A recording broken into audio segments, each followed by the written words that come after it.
चलते हुए मुझ में कहीं ठहरा हुआ तू है। रास्ता नहीं, मंजिल नहीं, अच्छा हुआ तू है।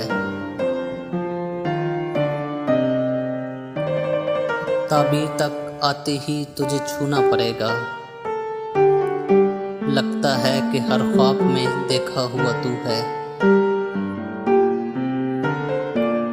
मुझ जिस्म की मिट्टी पे तेरे नक्शे कफे पा,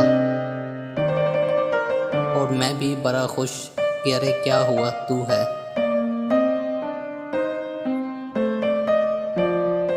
मैं यूं ही नहीं अपनी हिफाजत में लगा हुआ,